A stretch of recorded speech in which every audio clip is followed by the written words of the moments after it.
நந்தினி. அத்தியாயம் 11. செழியனோடு நான்.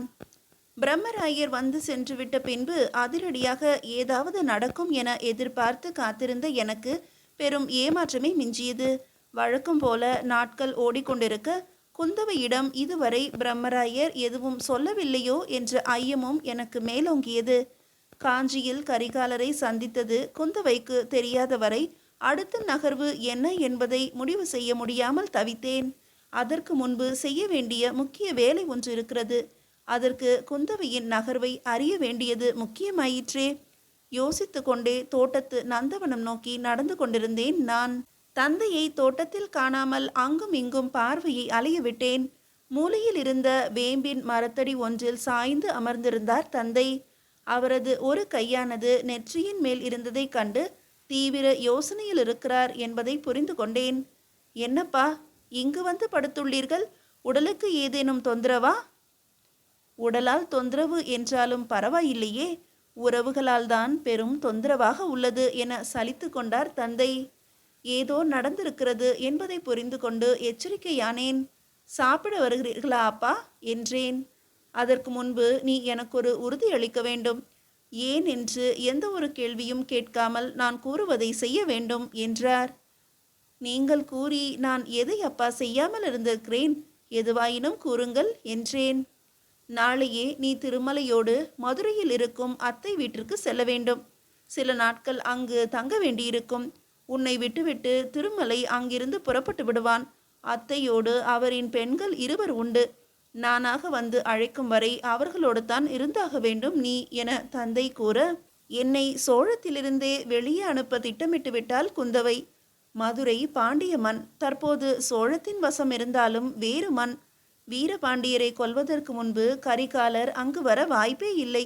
அதனால்தான் குறிப்பாக மதுரையை தேர்ந்தெடுத்திருக்கிறாள். என்ன சொன்னாலோ எவர் மூலம் சொன்னாலோ என்னை இங்கிருந்து அனுப்ப முறையாக திட்டமிட்டிருக்கிறாள். மறுக்கவே முடியாதபடி பாசம் என்னும் வலையை விரித்து வைத்திருக்கிறாள். விரித்த வலையில் விழாதிருக்க முடியாது. விழுந்த பின்புதான் அதை கிழித்து கொண்டு வெளியே வருவதை பற்றி யோசிக்க வேண்டும். சரி அப்பா, நாளை மதுரைக்கு புறப்பட தயாராகி விடுகிறேன் என்று அமைதியாக நான் கூற நெகிழ்ந்து போனார் தந்தை. உனக்கு மட்டும் ஏனம்மா இப்படியெல்லாம் நடக்கிறது என தனக்குள் அவர் முணுமுணுத்ததும் கேட்டது எனக்கு. மெல்ல என் தலை கோதினார். நெற்றியில் முத்தமிட்டார். மாலை சீக்கிரம் வந்து விடுகிறேன் மகளே. ஏதாவது தேவையா என யோசித்து வை. வந்து அங்காடி தெருவிற்கு அழைத்து செல்கிறேன். இப்போது சாப்பாடு எடுத்து வையம்மா. நான் கை கால்களை கழுவி விட்டு வந்து விடுகிறேன் என கூறி ஓடும் வாய்க்கால் நீரின் பக்கம் சென்றார் தந்தை. வயதான காலத்தில் வளர்த்த ஒரு அன்பு மகளோடு இருக்க விடாமல் இவரையும் அலைக்கழிக்கிறாயா குந்தவை? உன்னை விடமாட்டேன். எதிரி யாரென்று தெரியாமல் தான் மோதி கொண்டிருந்தேன் இதுவரை. நீதான் என்று இப்போது தெரிந்துவிட்டது. இனி என் விளையாட்டையும் கவனி. மதுரைக்கு என்னை அனுப்பிவிட்டாய் என மனமகிழ்ந்து போயிருப்பாய் நாளைக்கு. ஆனால் அது எத்தனை பெரிய தவறு என்பதை வெகு விரைவில் உனக்கு புரிய வைக்கிறேன் என மனதுக்குள் எண்ணிக்கொண்டு முகத்தில் வலுக்கட்டாயமாக ஒரு புன்னகையை சூடிக்கொண்டேன். தந்தைக்கு உணவு அளித்துவிட்டு கொண்டு வந்த பாத்திரங்களை கழுவி எடுத்துக்கொண்டு வீடு நோக்கி நடந்து கொண்டிருந்தேன். கரிகாலரிடம் ஒரு செய்தி தெரிவிக்க வேண்டும். எப்படி, எவர் மூலம்? அவர் காஞ்சியில் இருப்பதாக தகவல். நாமோ நாளை மதுரை நோக்கி பயணிக்கிறோம். எவர் மூலம் தகவல் அனுப்புவது அவருக்கு? ஆழ்ந்த யோசனையோடு நடந்து கொண்டிருந்தேன். நலமாக இருக்கிறாயா அம்மா என அன்பாக ஒரு குரல் கேட்க திரும்பி பார்த்தேன். புரவி மீது அமர்ந்திருந்தார் செழியன். முதலாக குந்தவையை சந்தித்து அவமானப்பட்ட போது எனக்கு ஆறுதல் வார்த்தைகள் சொன்ன ஒரு ஜீவன். இருக்கிறேன் அண்ணா. நீங்கள் என்ன இந்த பக்கம்? இளவரசியாரின் பாதுகாப்பு படையில் தானே இருந்தீர்கள். நீங்கள் இங்கு எனில் இளவரசியார் எங்காவது அருகில் வந்துள்ளாரா கேட்டேன் நான். அப்பப்பா, எத்தனை கேள்விகள் அம்மா உன்னிடத்தில் ஒரே சமயத்தில். அத்தனைக்குமான பதில் இல்லை என்று ஒன்றுதான். அதாவது இப்போது இளவரசியாரின் பாதுகாப்பு பணியில் நான் இல்லை. அரசரின் ஓலை நாயகத்தின் உதவியாளராக இருக்கிறேன். தகவல் தொடர்புதான் எனக்கான பணி என்றார் செழியன். ஆகா, அருமையான பணிதான். ஒரே இடத்தில் எவருக்கும் காவல் காத்து நிற்க வேண்டிய வேலை இல்லை உங்களுக்கு. நினைத்த இடத்திற்கு பயணித்து கொண்டே இருக்கலாம் என்றேன். அப்படியெல்லாம் இருக்க முடியாதம்மா.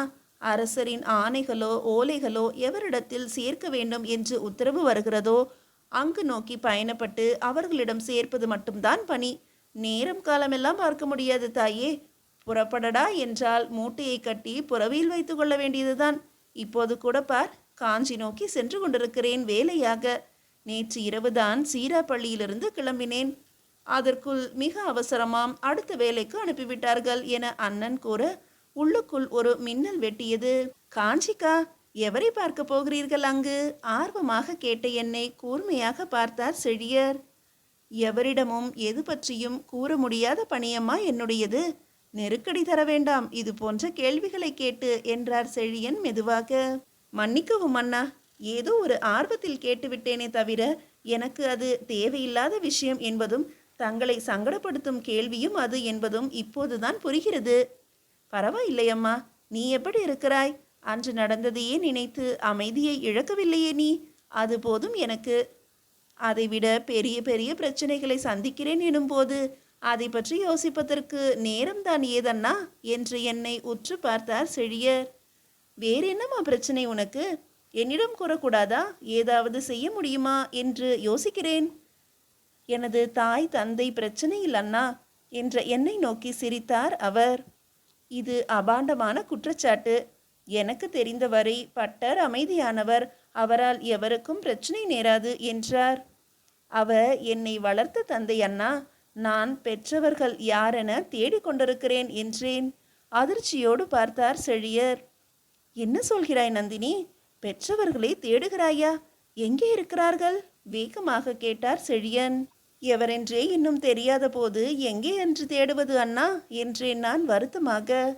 எவருக்குமே தெரியாதா உன் பெற்றோர்கள் யார் என? வளர்க்கும் பட்டருக்கு கூடவா தெரியாது? அவருக்கும் தெரியாதண்ணா. தெரிந்தவர் மௌனம் காக்கிறார். அதை தெரிந்து கொள்ளத்தான் போராடி கொண்டிருக்கிறேன். யார் என்று கூறு. எப்படியாவது நான் அறிந்து வந்து கூறுகிறேன். சோழ தேசத்தின் பிரம்மராயர் அனிருத்தர் என்றதும் முகத்தில் இருட்டினை காண முடிந்தது செழியனிடம். அவரிடமிருந்து ஒரு தகவலை பெறுவது அத்தனை எளிதான காரியமல்ல நந்தினி என்றார். அதனால்தான் அண்ணா எனக்கு தெரிந்த வேறு வழிகளில் முயற்சித்து கொண்டிருக்கிறேன். நீங்கள் நினைத்தாலும் அதற்காக எனக்கு ஒரு உதவி செய்ய முடியும் என்றேன். என்ன செய்ய வேண்டும் நந்தினி? நேரடியாகவே கூறு. காஞ்சிக்குத்தானே செல்கிறீர்கள்?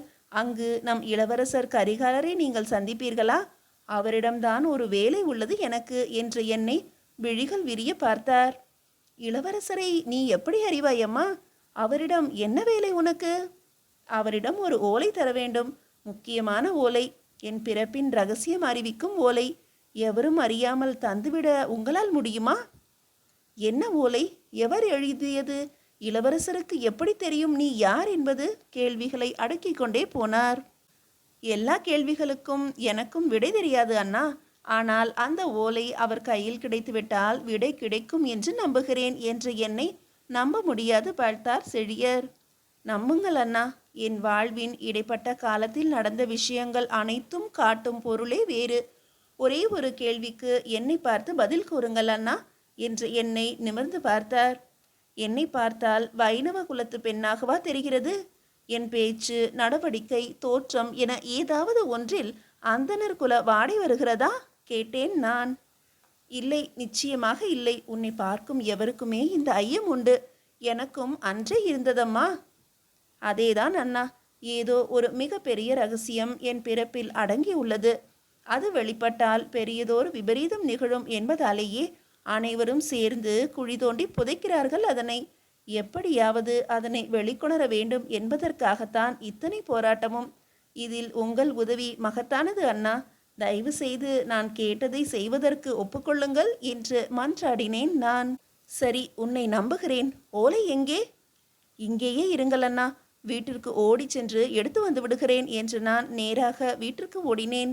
எவரும் அறியாமல் நள்ளிரவு நேரத்தில் கண் விழித்து நான் எழுதிய ஓலையை எடுத்தேன். ஒரு மூங்கில் குழலில் எடுத்து மரத்தின் பிசினெடுத்து முழுவதுமாக அடைத்தேன் இருபுறமும். திரும்பவும் ஓடினேன் செழியரை நோக்கி. ஆழ்ந்த யோசனையோடு நின்றிருந்தார் அவர். கையில் இருந்த ஓலை குழலை எடுத்து அவரிடம் நீட்டினேன். அது வெளியே தெரியாதிருக்க ஒரு சிறு மூட்டைக்குள் வைத்து தந்தேன். என்ன இது மூட்டை என்றார். நெடுந்தூரம் செல்கிறீர்களே அண்ணா, வழியில் தேவைப்பட்டால் உண்பதற்கு கொஞ்சம் பலகாரங்களையும் கொண்டு வந்திருக்கிறேன். மூட்டையை பிரிக்கையில் ஓலையும் கிடைக்கும் உங்களுக்கு என்றேன் நான். சற்று நெகிழ்ந்தார் அவர். சரி அம்மா, பத்திரமாக வீட்டிற்கு போ.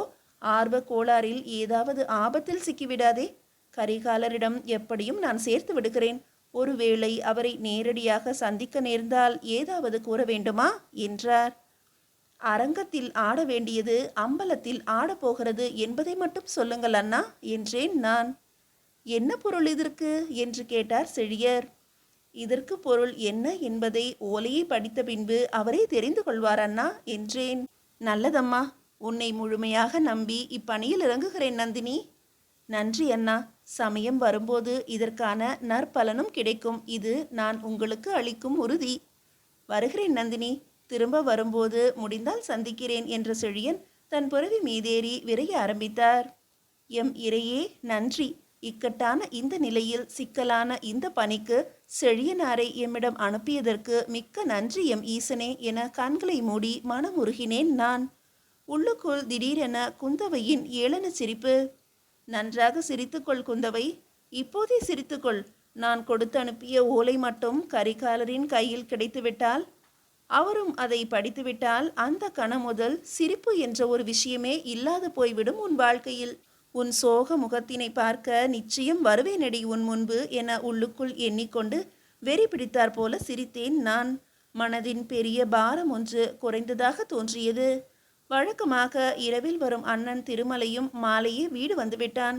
சற்று நேரத்திலேயே தந்தையும் வர மதுரைக்கு புறப்படுவதற்கான ஏற்பாடுகள் ஆரம்பித்தன. அப்பா, கடைக்கு அழைத்து போகிறேன் என்று கூறினீர்களே. என் குரலில் தெரிந்த உற்சாகம் அவர்களை வியப்பில் ஆழ்த்துகிறது என்பது அவர்களின் முகங்களிலேயே தெரிந்தது. போகலாம் அம்மா என்றவர் என்னோடு புறப்பட்டார். எனக்கு தேவை என்று சில விஷயங்களையும் அத்தைக்கு, அத்தை பெண்களுக்கு என சில பொருட்களையும் வாங்கி கொண்டு திரும்பினேன். கடை தெருவில் பொருட்களை வாங்க நான் காட்டிய ஆர்வமும் வழிநெடுக அவரோடு நான் பேசி வந்த துள்ளல் பேச்சும் தந்தையை நெகிழ வைத்திருந்தது போலும். இரவு உணவினை முடித்துவிட்டு சற்று வேளையோடையே உலங்க சென்றுவிட்டேன். உறங்குவது போல நடித்து கொண்டே அந்த ஒரு தருணத்திற்காக காத்திருந்தேன். வெளியே திண்ணையில் படுத்திருந்த திருமலை சத்தம் காட்டாது உள்ளே வந்தான். தந்தையின் அறைக்குள் சென்று கதவினை தாழிட்டு கொண்டான். சத்தம் காட்டாது உருண்டு போய் கதவிற்கு அருகில் காது கொடுத்தேன் நான். என்னப்பா நடக்கிறது இங்கு? எதற்காக நந்தினியை மதுரைக்கு அனுப்புகிறீர்கள் கேட்டான் திருமலை. நான் தான் உன்னிடத்தில் அப்போதே கூறினேனே, அவர்களின் கட்டளை என்று என்றார் தந்தை. அது புரிகிறது அப்பா, ஆனால் ஏன் இப்படி ஒரு கட்டளை? அதுதான் எனக்கும் புரியவில்லை.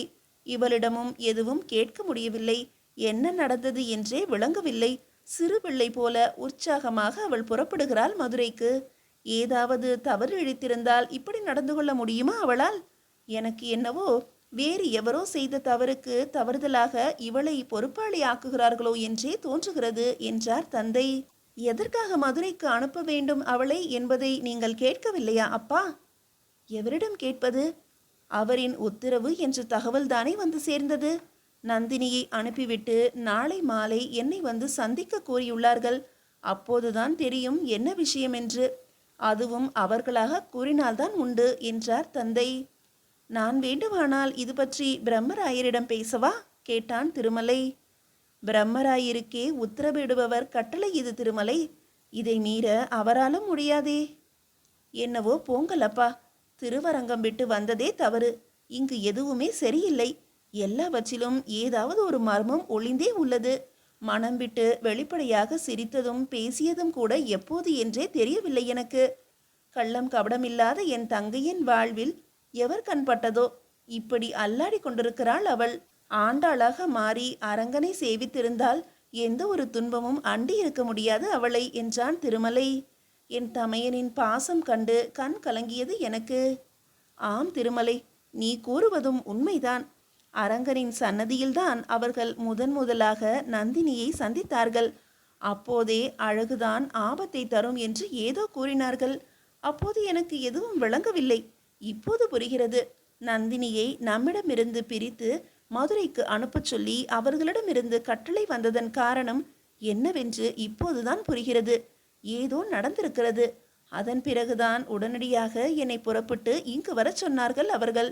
இப்போது நந்தினியை தனியே இங்கிருந்து அனுப்புவதும் அவர்களேதான் என்றார் தந்தை. என்ன சொல்கிறீர்கள் அப்பா? மாதேவியாரே நேரடியாக இதில் சம்பந்தப்பட்டிருப்பதால் ஏதோ பெரிய சதி போல தோன்றுகிறதே. இதில் எப்படியப்பா நமது நந்தினி போய் சிக்கிக் கொண்டால்? வேதனைப்பட்டான் திருமலை. எனக்கும் ஒன்றும் புரியவில்லையப்பா. நாளை மாலை மாதேவியாரை சந்தித்தால்தான் ஏதாவது தெரியும். சரி, போய் படு. நாளை வேறு மதுரைக்கு புறப்பட்டாக வேண்டும் நீ என்ற தந்தையின் குரல் கேட்க மறுபடியும் சத்தம் செய்யாமல் என்னிடத்தில் வந்து படுத்துக்கொண்டேன். தலை சுற்ற ஆரம்பித்தது எனக்கு. என்னை மதுரைக்கு அனுப்பும் திட்டம் குந்தவையின் வேலையாகத்தான் இருக்கும் என நான் நினைத்திருக்கும் வேளையில் செய்தது சோழமாதேவியார் என்பது மிகப்பெரிய அதிர்ச்சி எனக்கு. அவருக்கு என்ன ஆர்வம் இதில்? இதில் எப்படி அவர் நுழைந்தார்? ஒருவேளை அவர் வரை இந்த விஷயம் சென்றுவிட்டதா? பிரம்மராயர் கூறியிருப்பாரோ நான் கூறிய அத்தனை விஷயங்களையும்? அல்லது குந்தவையே திட்டமிட்டு தன் தாயார் மூலம் செயல்படுகிறாளோ? முதலாக பயப்பட ஆரம்பித்தேன் நான். மீதியை அடுத்த அத்தியாயத்தில் காணலாம்.